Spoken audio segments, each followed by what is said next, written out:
Welcome back to the Volhard Pack Podcast. I'm your host, Livie Schwerdt. Today's episode is a heart to heart with Aimee Heath of Chalk Pond Retrievers, someone who's not only raising dogs with purpose, but helping others rethink what it really means to support a puppy from the inside out. We talk crate training, raw feeding, no-sodes, and what it takes to raise a resilient, healthy dog in today's world. Aimee brings honesty, experience, and a lot of love to everything she shares. And I think you'll walk away with something to reflect on, no matter where you are in your own dog journey. Let's jump in. You talk with pet parents every day. What are some of the most common questions that people ask you when they're first starting out? I always go to diet first because I think that's essential in creating the base of health for your dog. I always touch on that first, and depending on how receptive they are or not, is how much detail I go into with that. Because some people are like, yeah, I've been meaning to ask you about that. Or they'll just say, oh yeah, I'm not interested in that. That's nothing that I feel I can do right now. It's too overwhelming, in quotation marks, because I get that all the time. So I do start with diet, and then we always talk about crate training. They want to know about vaccines and which ones they should be doing. Leash walks, when can they start with that? And how far can they go? Just kind of your basic things that people kind of have forgotten about, because a lot of people have older dogs and then they get a new puppy and they're like, Aimee, it's been 15 years. I can't remember. I have no idea. And a big thing that because I know as I get older, sleep is very important. So a big thing that I always make sure they know is, hey, make sure you crate train, because puppies are hard and nighttime specifically is hard, and it doesn't have to be. So I'm always like, make sure you do the crate in the bedroom. Always have a crate by your bed, and then have one downstairs or wherever, your living room, whatever that is. Or you can carry it back and forth. But I know for me, I have steep stairs, so I always do one by my bed upstairs and then one, downstairs in the living room or whatever. That is life-saving right there, because some people just don't do that, or they keep the puppy downstairs and they're like, I can't really hear it. And I'm like, yeah, well, you need to hear the puppy. It has to be right beside you. And when it gets up in the middle of the night and it does this little whiny cryy thing, you can just stick your fingers in the crate and it knows you're there, and it'll either settle back down, which means it doesn't really have to go potty, or it will continue to cry, which means, hey, gotta get up, take the puppy outside to go potty. So that's a big one. But usually it's just your basic diet, crate training, and vaccines. Those are like the biggest things. So, when it comes to diet, do you find that a lot of people ask you if it is all right for them to start their puppy on kibble, or do you find that there's just a lot of confusion in general, especially around raw feeding? What do you feel the biggest misconceptions are that you're having to clean up in that feeding space? Well, I mean, a lot of people, they're not familiar with it, so they're fearful of it. They've heard of it, but they're overwhelmed. They don't know where to start. And I get that. And what's been helpful for me is I did do it yourself raw first. And so I got the recipe, and it was big, like 15 or 20 different ingredients, and it was a lot of work. And then when I found Volhard, I was like, oh, this is wonderful. It's just so much easier, because you're still doing the fresh, with the meat that you're adding, but all the little things, the vitamin E and the magnesium and all these things that you don't even know about as a pet owner. If you're not a nutritionist, you don't know what your dog needs. It's all right there in the bag. It was so great for me. And it really was because I went from do it yourself. So I did all the hard stuff to like, oh my God, I just scoop it out of the bag and add some water and some meat and I'm done. This is amazing. So that's been, that's something I try to get across to people, because they are so overwhelmed with raw feeding and where to start and, how do I do it? And how do you know? And I've tried to explain to them, especially with Volhard, because that is what I know. And so that is what I talk about most. It's just like kibble as far as you look at the bag. I'm always like, the directions are on the bag. They don't just sell you something and say, good luck. it's you follow directions and it's super simple. It goes by weight. And after a couple weeks or a month or so, you might have to adjust that here or there, because maybe your dog doesn't walk as much as others. And so it's, gaining weight quicker. You got to kind of judge like that. But the basic schedule is right there on the bag. So I try to make sure people know that you guys have made it easy. Doesn't have to be it doesn't have to be overwhelming or like you said, the other thing is when they're puppies, they don't think they can give puppies raw food. And again, I explained to them, I start my puppies off on raw food at 4 weeks old. So it definitely can be done. Lots of breeders do it.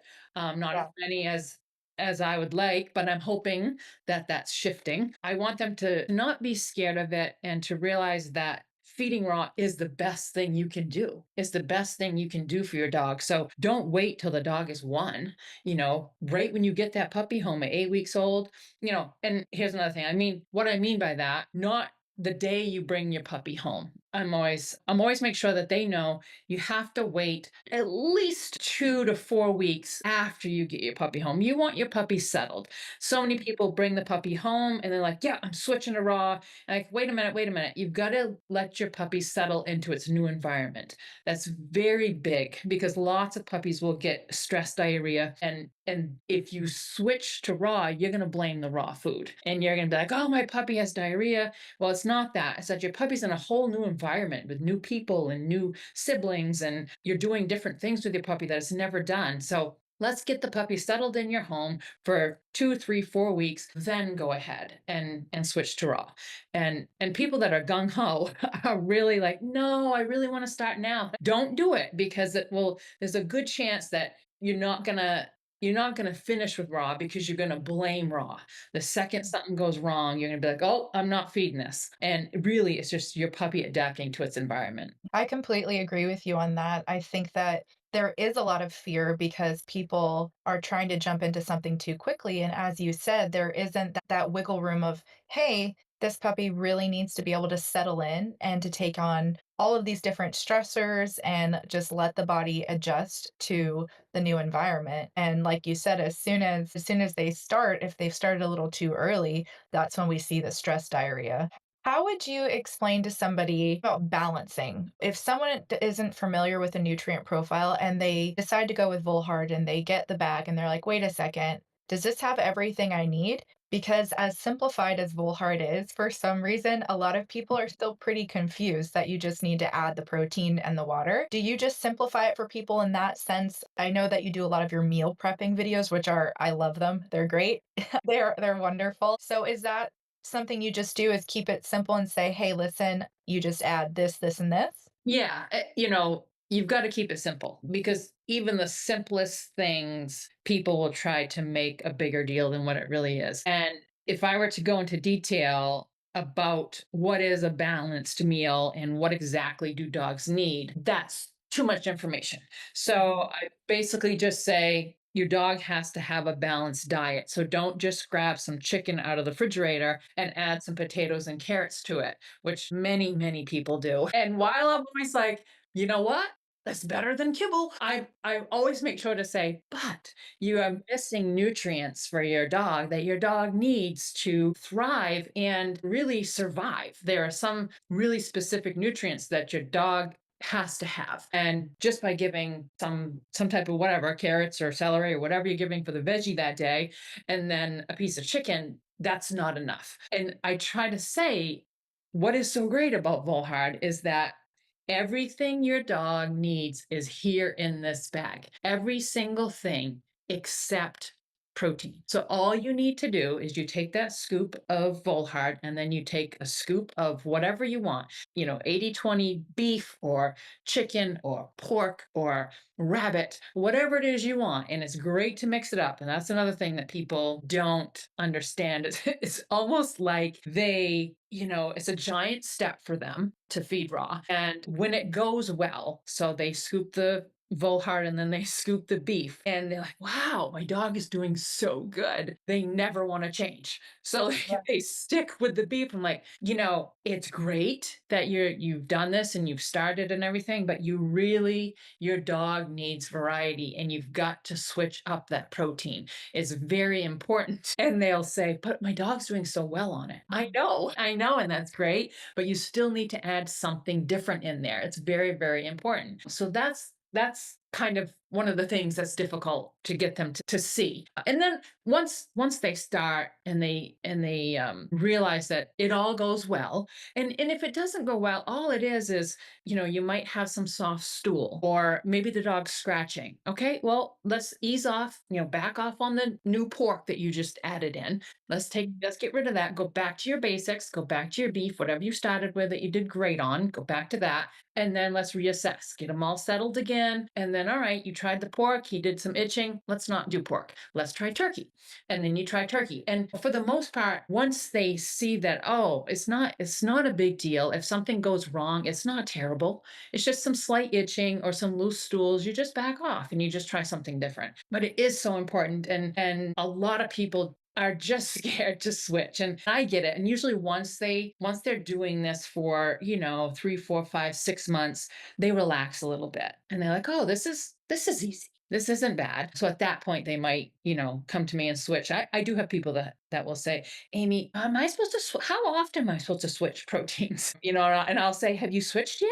You've been on this for 6 months. And she'll say, no. Well, I have to go back through and I'm like, okay, you're really gonna do better. We're gonna switch up these proteins. But, that's the best thing about Volhard is that it is so simple and you don't have to know what the actual balance is because it's just right there in the bag. You just got to trust the company really. And I fully trust the company. So that is another thing, right? That's another thing that people trust me, this community that I've built. So they don't have to go to you, but I always say to them, if you have any questions, just go to Volhard. They'll tell you everything that you need to know. And that's really important to people as well. So that's what's so great about trying to share raw feeding through Volhard, because I have you guys to back me and what better people to have behind you, who can just take right over and tell everybody, what they need to know, specifics that I can't tell them, you can tell them. So it's been great. It really has. Thank you.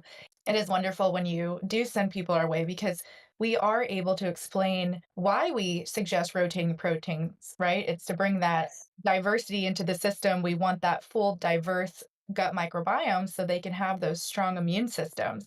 And well, speaking of immune systems, I think this will lead me into my next question I have for you, it's a very hot topic right now, and that's no-sodes. Vaccine, titers, no-sodes, what kinds of questions do you see coming at you? Because I know you have a huge presence on social media and I know you get a lot of questions, a lot of comments. So what comments do you see circulating around vaccines, titers, and no-sodes? Well, people are opening their eyes, which is awesome. And no-sodes is I'm going to say new because it's been around forever, but no one's really talked about it. Even for me, I also follow people on social media. And within the last year, I started following somebody that talked about no-sodes. And I'm like, what is a no-sode? I had no idea what a no-sode was. For those of you who may be new to the term, no-sodes are a type of homeopathic remedy used in place of traditional vaccines. They're made from a highly diluted form of the disease material. Yes, really. And follow the homeopathic principle of like cures like. In holistic circles, they're often used to stimulate the immune system naturally without introducing synthetic additives or preservatives, but they do require proper timing and handling to be effective. I just thought this was the best thing. I'm like, why are we not all doing this then? I don't understand. And again, it's part of everyone's fear. Everyone has been taught a certain way, and they think if they don't do it a certain way, their dog's going to die. Their dog's going to get the disease. All these bad things are going to happen. And it is reinforced by the veterinary world. So I get it. I understand. But what I'm trying to show people is it doesn't have to be that way. And while it is scary when you try something new, if you can see the benefit from it and see that it actually did work, that's what I'm trying to show people with my last litter, because it's my first litter that I did use no-sodes on. And it was a learning experience for me too, because at first I was, I dumped them on my hand and they were touching my hand, which is a no-no. And then I was like, oh, wait, okay. And someone said, no, no, no, don't do that. So I'm learning too. Just to jump in Yeah. quickly, just for people who don't know, no-sodes they're a type of homeopathic remedy, and the premise behind it is like cures like. And the reason that Aimee just stated you don't want to touch it with your hands is actually the oils can have an effect on those no-sodes that you're giving. So they say just to put it in the capsule, or excuse me, in the cap if you can, and then give it that way. So what was your experience like, Aimee, when you gave it to your first litter? So it was great. So a couple things for the pet parents. So for my new owners, I had to make sure that the people that I was interviewing for these puppies, that they were on board with this, because I don't want to start this and then hand them over to someone that's going to vaccinate. So we have to all be on the same page. And that's part of what I do on social media anyway, is trying to educate people, show them different ways of raising dogs. And so most of these potential, puppy owners knew what this was all about anyway. So everybody was really good, and it was interesting to, because we kind of learned together, like I said, because I first told them, okay, guys, this is what you do. I sent them all an individual video, and it was of me dumping them in my hand. And then it was it was like a week, maybe a week or two later. I'm like, well, okay, wait a minute. No, no, we're not doing that. You can't dump it in your hand. I had to explain why. And I'm like, no, I'm going to dump it right into the gum line, right, underneath their lip. So we kind of learned together.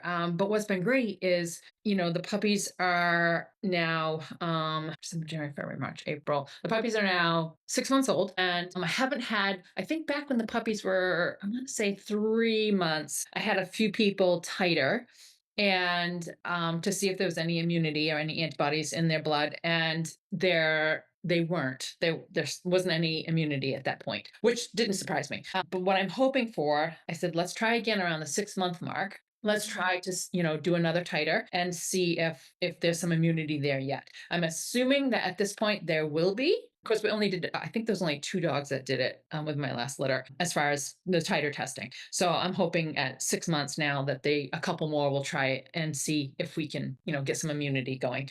But the puppies have done great, and the owners are great. And I've actually had a few friends that have had their own puppies that started on no-sode. So that's been great to see. And these puppies are, I think some are like 8 or 9 months now, and they're doing wonderful. So everybody is watching, and everybody is waiting to see if this is going to work. And so I can't wait to get some titers going, have them come back with a positive antibody so that I can share that and say, look at what we've done. We supported their immune system instead of burdened it, and look at what happened. So I'm excited, and I definitely plan on doing that, with the remaining litters that I have. And I'm also encouraging others, breeders, to do it.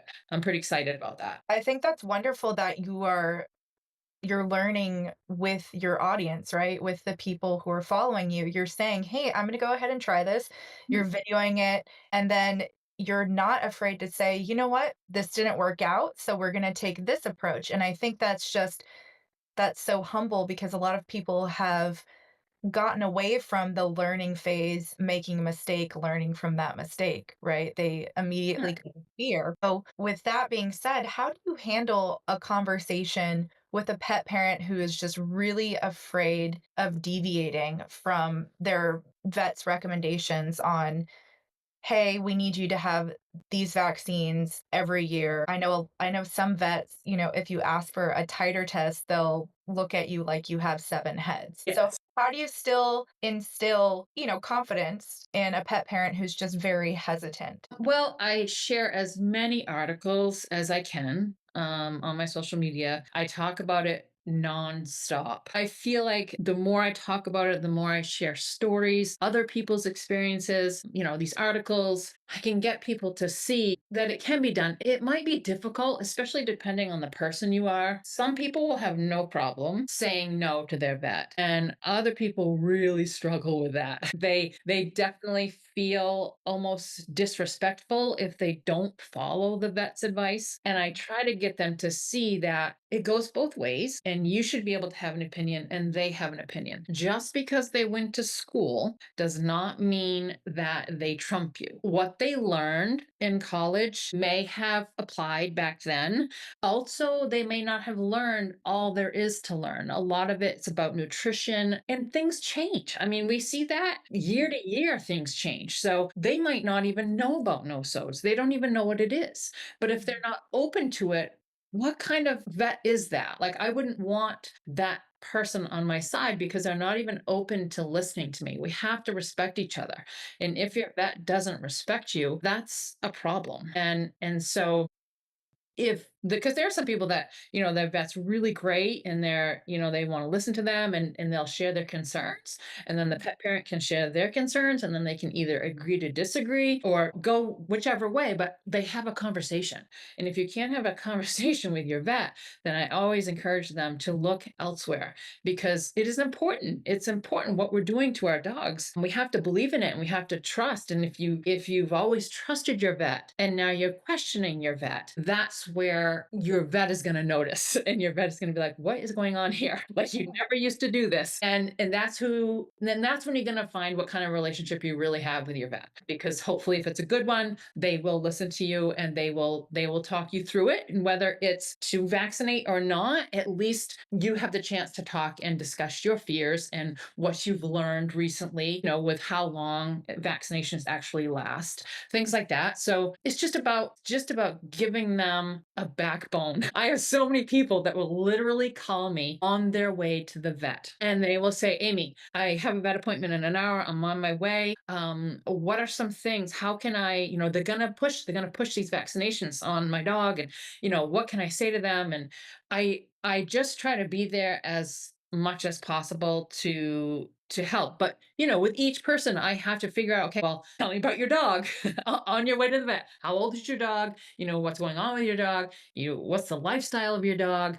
So that we can talk about my opinion on, what you should do or shouldn't do. I don't think vaccines are necessary if you use no-sodes. And I think certain vaccines are very, very harmful. So, I'm not saying I'm an anti-vaxxer at all. I believe there's another way to gain immunity, and it's through no-sodes.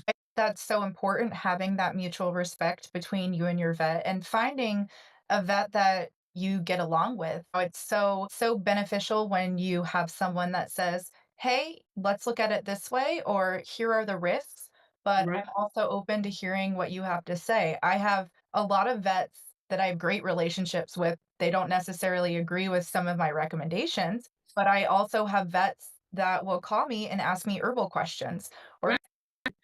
"Hey, why aren't you recommending this brand anymore?" And I'll explain why, and they'll say, "Oh my goodness, I didn't even know that." So, it's all about having an open mind. And like you said, the science changes. It does. We learn every year about things changing. So, with that being said, you've built such a trusted space online. How do you balance being a breeder, an educator, and just an advocate for the animal on social media? I would say it depends on the phase I'm in. So if I have puppies, then I'm going to be talking about puppies, and I'm going to be sharing puppies, and this is what I feed them, and this is why I bring them outside in the sun, and I let them dig in the dirt, and I try to explain the reasoning behind some of the things I do, because I do talk with some other people or breeders, and they don't let their puppies go out, or they tell at 8 weeks when the puppies go to the new home, they'll say, don't take the puppy out anywhere, no socialization, no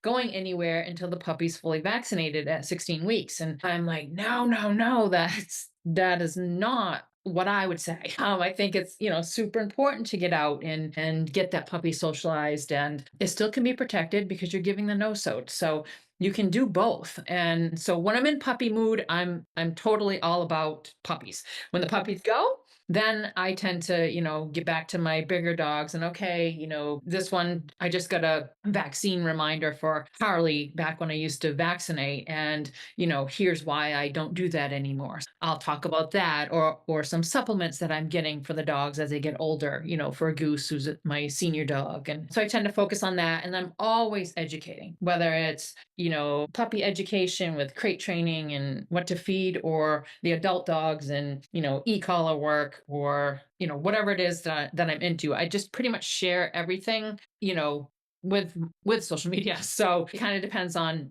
what's going on in my life as far as what we're talking about that day. Now, do you have titers done on your dogs? If any of our listeners are unfamiliar, titer testing measures the levels of antibodies in the blood to see if a dog is still protected against diseases like parvo or distemper. It's a great way to access immunity without unnecessary revaccination, but it's not yet universally accepted, especially for rabies, which is mandated by law. I used to have titers done. I used to do that. I don't do that anymore because honestly, again, as I learn more, everything changes for me. There was a time a few years ago where I would titer and see if they had immunity. As I've discussed with some other owners, when we talk about this, I'll say okay, so your dog's 7 and you do a titer for distemper and it comes back with 0 antibodies. What does that mean for you? Are you going to vaccinate at that point? And for me, the answer is no. I don't care what the titer test comes back as. I'm not going to vaccinate for distemper for my 7-year-old dog. It's not going to. So, there was a time I definitely did because at that point I would have vaccinated. But now for me, I believe my dogs are healthy and they've got everything they need and I support their system. And distemper is not an issue for me, for my dogs. And that's what I believe. So that's why I don't waste my money on titers anymore, even for rabies, because, it's every 3 years and it doesn't matter what the titer said. If we could live in a world where titer mattered, I certainly would, for rabies, where if I could say, hey, it's been 5 years, but look, it still has antibodies. So we're great. I don't have to vaccinate. But, it doesn't matter. It's been 3 years. You have to vaccinate by law. So that's a bummer. I was just curious on that. I just had a client consultation the other day and she said, I asked my vet to do titers and she looked at me like I was a complete alien. So many vets some of them don't even know what it is, which is mind blowing to me. And others, I remember when I went into my local vet, and this must have been, I don't even know, 4 or 5 years ago. And I said, do you guys do titers? And she looked at me and she said, titers. And I go, yeah, I'm looking for a titer. I want to see if, they have any antibodies. And she's like, nobody has ever asked me that. She goes, I'm going to have to look that up. So she had to look it up and she had to ask like, hey, can we do this? It was a thing. Like she had no idea what I was talking about. So, and I feel like nowadays it's a bigger thing now. And I think most vets do know what a titer is. I know, they, or some of them, don't believe in it and like just vaccinate. It's easier, it's cheaper, all the things. But there are some still out there, sadly, that don't even know what it is. Yeah, it's definitely more popular. I've heard it being spoken about a lot more in the holistic space and at the conferences that I have attended. What responsibility do you feel that breeders have when it comes to educating their puppy families on nutrition and lifestyle and health? Because if we're looking at it from a holistic lens, nutrition plays a huge role, but also at home lifestyle contributes to that, right? The gut brain axis and everything. Yeah. I mean, I think it's a huge responsibility. The problem is we all think different. So, what's important to me and my puppies may not be important to the breeder next door and her puppies. So, again, what I'm trying to do is educate other breeders on this is how we can do this, and it's going to affect the overall health of your puppy, benefit that puppy so much more than, if you feed kibble or if you don't socialize your puppy, you don't allow them to go out in the world. So for me, it's about educating other breeders. I think, again, if you follow me, for me, it's a big deal. I want my puppies, raw fed. I want them given no-sodes. I don't want them vaccinated. I want them crate trained. I want them outside every day. I want them swimming. I want them to be part of your life. And for me, when I interview my pet parents, it's important. I ask all the questions. And, and some people, I get it. They're like, well, I'm not home all day. And, but when I get home, this is what, me and the puppy will do. And that's okay. But, like, who's coming in to feed your puppy at noon or let your puppy out to walk around for an hour? Like, you have to think about these things. And so for me, it's a whole balance of everything, starting with the diet to the crate training to who's letting your dog out. I mean, I get really detailed and I want to know what's going on in your life if you're going to get one of my puppies. And I think a lot of breeders are like that. We just have different thoughts on maybe, what to feed the puppy or, if it can go out around other dogs or, go out in the world at 10 weeks old versus 16 weeks. So that's going to vary depending on your breeder, unfortunately. Absolutely. Well, we are so lucky to have you. And I think this has been such a great conversation. Where can our listeners find you? So, Chalk Pond Retrievers on Instagram, also on Facebook. I do share more on Instagram just because Facebook is difficult for me sometimes. They don't like me sometimes, so they kind of shove me aside. But Instagram's really good about me and what I believe in and the words I choose to say or whatever when I'm talking. And I also have a website, Chalk Pond Retrievers, and I do need to update it because I've changed, how we're talking about just for me, even in the last couple of years, changing from titers to not titering at all. Well, my website hasn't really caught up, and I think I say some things about vaccinations on some other things, but I do have a lot of other information on there that is up to date and accurate. So you can definitely go there and check out that website as well. Awesome. And do you have any upcoming puppy litters? I know you just had a litter, correct? I had a litter in October of last year. Rio is up next and hoping this fall. So the puppies will actually be on the ground probably in January. Okay. Yeah, so I have my summer and fall off this year. Yay, more vacations, right? Yeah, right. Exactly. More projects. Yes. All right. Well, awesome. Is there anything else you would like to share? What's one thing you wish every dog owner, when it comes to a truly healthy puppy, what should they know? What I love about this conversation is how empowering it is. Whether you're a first time pet parent or an experienced breeder, there's always more to learn about supporting the immune system gently and wisely without fear.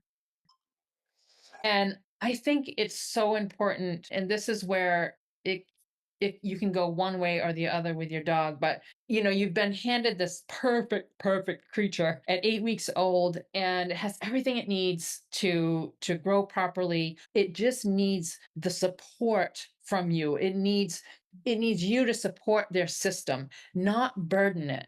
And what so many people tend to do is burden their little bodies, whether it's with kibble or vaccinations or long walks or things that it shouldn't be doing, at say 8 weeks old.